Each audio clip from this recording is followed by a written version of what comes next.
आज की हमारी कहानी भारत के उस महान शिक्षक, रणनीतिकार और राजनयिक की है जिनकी नीतियों ने भारत का इतिहास बदल दिया। जी हाँ, हम बात कर रहे हैं महान आचार्य चाणक्य की। उनकी जीवन गाथा और उनकी अमर चाणक्य नीति आपको सोचने पर मजबूर कर देगी। तो चलिए शुरू करते हैं। चाणक्य का असली नाम विष्णुगुप्त था और उन्हें कौटिल्य के नाम से भी जाना जाता है। उनका जन्म ईसा पूर्व 375 के आसपास तक्षशिला के एक ब्राह्मण परिवार में हुआ था। उनके पिता का नाम आचार्य चणक था, जो तक्षशिला विश्वविद्यालय में एक विद्वान और शिक्षक थे। उनके माता का नाम चणेश्वरी था, जो एक धार्मिक और स्नेही महिला थी। चाणक्य बचपन से ही अद्वितीय बुद्धिमत्ता के धनी थे। तक्षशिला, जो उस समय का ज्ञान का सबसे बड़ा केंद्र था, वहीं से चाणक्य ने अपनी प्रारंभिक शिक्षा प्राप्त की। उन्होंने अर्थशास्त्र, राजनीति, कूटनीति, युद्ध कला और धर्मशास्त्र का गहन अध्ययन किया। उनका ध्यान केवल किताबों तक सीमित नहीं था, वे व्यावहारिक ज्ञान में भी निपुण थे। युवावस्था में चाणक्य का विवाह यशोमती नामक एक ब्राह्मण कन्या से हुआ। यशोमती एक धार्मिक और सरल स्वभाव की महिला थी, जिन्होंने चाणक्य के जीवन के हर उतार चढ़ाव में उनका साथ दिया। आगे चलकर तक्षशिला विश्वविद्यालय में उन्होंने अध्यापन कार्य शुरू किया और उनकी गिनती सबसे कुशल और अनुभवी शिक्षकों में होने लगी। चाणक्य का जीवन तब एक महत्वपूर्ण मोड़ पर पहुंचा, जब मगध, जो उस समय भारत का सबसे समृद्ध और शक्तिशाली राज्य था, नंद वंश के अधीन था। धनानंद की शासन शैली अत्याचारी और भ्रष्टाचार से भरी हुई थी। प्रजा से भारी कर वसूला जाता था और जो लोग इसका विरोध करते, उन्हें दंडित किया जाता था। इसी समय पश्चिम दिशा से सिकंदर का आक्रमण भारत की सीमाओं तक पहुंच गया। सिकंदर ने 326 ईसा पूर्व में हिंदू कुश पर्वत पार कर भारतीय उपमहाद्वीप में प्रवेश किया। उसने पंजाब के कई छोटे राज्यों को हराया, जिनमें पोरस के राज्य की लड़ाई सबसे प्रसिद्ध थी। चाणक्य ने यह समझ लिया था कि सिकंदर भारतीय स्वतंत्रता के लिए एक बड़ा खतरा हो सकता है। इसलिए इस खतरे से निपटने के लिए चाणक्य ने मगध के दरबार में जाकर धनानंद से आग्रह करने का निश्चय किया। मगध का साम्राज्य उस समय सबसे शक्तिशाली साम्राज्य था, जो सिकंदर का सामना कर सकता था। चाणक्य मगध शासक घनानंद के दरबार में जाते हैं और उनसे आग्रह करते हैं कि वो अपनी सेना को संगठित करें और भारतीय राज्यों को एकजुट करके सिकंदर का सामना करें। लेकिन धनानंद, जो लालची और क्रूर राजा था, ने चाणक्य की बातों को अनसुना कर दिया और उनका मजाक उड़ाया। इतना ही नहीं, बल्कि उन्हें अपमानित करते हुए दरबार से बाहर निकाल दिया। इस अपमान से आहत होकर चाणक्य ने अपनी जटाएं खोलते हुए शपथ ली, मैं प्रतिज्ञा करता हूं कि जब तक इस अत्याचारी धनानंद और उसके वंश का नाश नहीं कर दूंगा, तब तक अपनी जटाएं नहीं बांधूंगा। धनानंद के दरबार से अपमानित होकर निकाले जाने के बाद चाणक्य ने अपने उद्देश्य की पूर्ति के लिए एक योग्य, साहसी और नेतृत्व गुणों से भरपूर व्यक्ति की तलाश शुरू की। तलाश के दौरान एक दिन चाणक्य ने चंद्रगुप्त को अपने दोस्तों के साथ खेलते हुए देखा। उस खेल में चंद्रगुप्त ने खुद को राजा और अपने दोस्तों को मंत्री और सैनिकों की भूमिका में रखा था। चाणक्य ने देखा कि चंद्रगुप्त नेतृत्व की भूमिका निभाते हुए सभी को निर्देश दे रहा है और उनकी योजना में सभी साथी उसका पालन कर रहे हैं। इस घटना से चाणक्य ने समझ लिया कि ये लड़का असाधारण गुणों से संपन्न है और इसे सही मार्गदर्शन देकर एक महान राजा बनाया जा सकता है।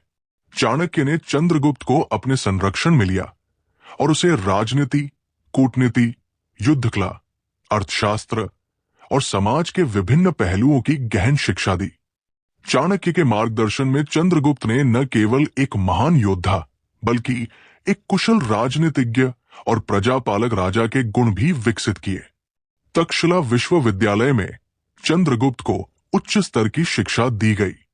उन्होंने चंद्रगुप्त को यह सिखाया कि कैसे एक राजा को न केवल युद्ध में विजय प्राप्त करनी चाहिए, बल्कि प्रजा का विश्वास भी जीतना चाहिए। इस प्रकार चाणक्य ने चंद्रगुप्त को साधारण बालक से एक महान सम्राट बनाने तक हर कदम पर मार्गदर्शन किया। उनका प्रशिक्षण न केवल शारीरिक और मानसिक, बल्कि नैतिक और कूटनीतिक भी था। ये गुरु शिष्य का संबंध भारतीय इतिहास में प्रेरणा का स्रोत बन गया। चंद्रगुप्त के पूर्ण प्रशिक्षण के बाद चाणक्य ने अपनी योजना को अमल में लाने का समय तय किया। उनका पहला उद्देश्य धनानंद और नंद वंश के अत्याचारपूर्ण शासन को समाप्त करना था। चाणक्य ने सबसे पहले धनानंद के खिलाफ प्रजा को संगठित करना शुरू किया। उन्होंने गांवों और नगरों में जाकर लोगों को धनानंद की क्रूरता और अत्याचारों के खिलाफ जागरूक किया। उन्होंने ये संदेश फैलाया कि अगर प्रजा एकजुट होकर चंद्रगुप्त का समर्थन करेगी तो उन्हें एक सच्चा और न्यायप्रिय राजा मिलेगा। चाणक्य की इस नीति ने चंद्रगुप्त के प्रति जनता का विश्वास बढ़ाया। चंद्रगुप्त और चाणक्य ने अपने सहयोगियों और प्रजा के समर्थन से पाटलिपुत्र की ओर कूच किया। उन्होंने पहले छोटे छोटे राज्यों और किलों पर विजय प्राप्त की, जिससे धनानंद की सेना का मनोबल गिरने लगा। इसके बाद उन्होंने पाटलिपुत्र पर अंतिम हमला किया। यह लड़ाई कई दिनों तक चली, लेकिन चाणक्य की रणनीति और चंद्रगुप्त की वीरता ने अंततः धनानंद को हराया। धनानंद को हराने के साथ ही चाणक्य की प्रतिज्ञा पूरी हो गई। उन्होंने अपनी खोली हुई जटाएं बांधते हुए ये घोषणा की कि भारत अब स्वतंत्र और शक्तिशाली है। धनानंद की हार के बाद चंद्रगुप्त ने मगध साम्राज्य की बागडोर संभाली और मौर्य वंश की स्थापना की। यह भारत का पहला ऐसा साम्राज्य बना जिसने न केवल पूरे उत्तरी भारत को एकजुट किया, बल्कि दूर दराज के क्षेत्रों को भी अपने अधिकार में लिया।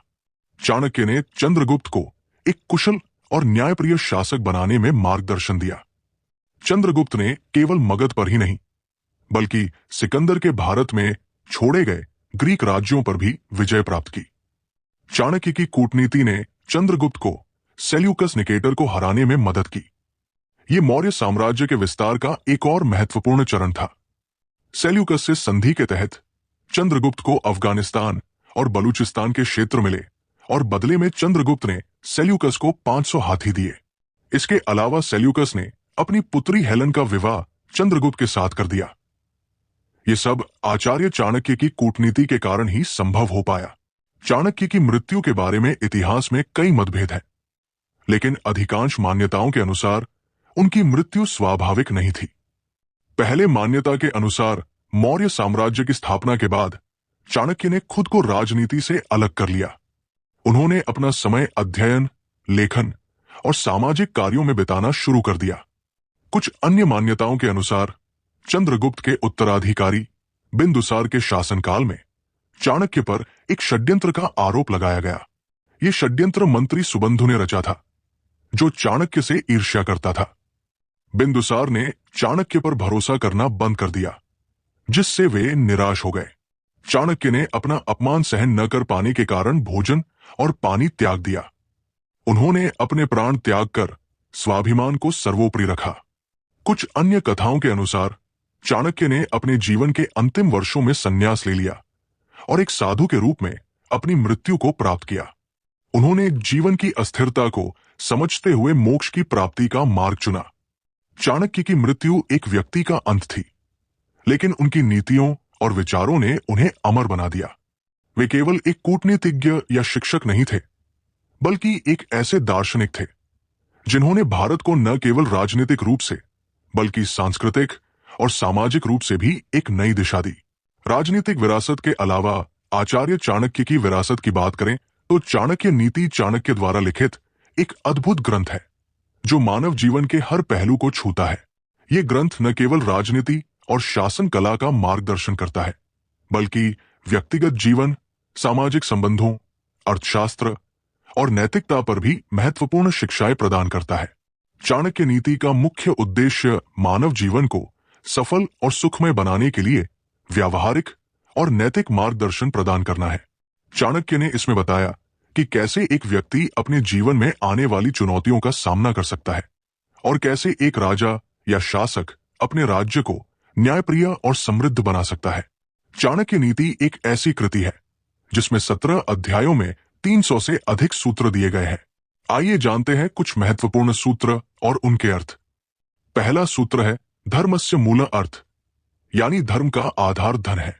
यह सूत्र यह सिखाता है कि आर्थिक स्थिरता के बिना कोई भी धर्म या समाज स्थिर नहीं रह सकता।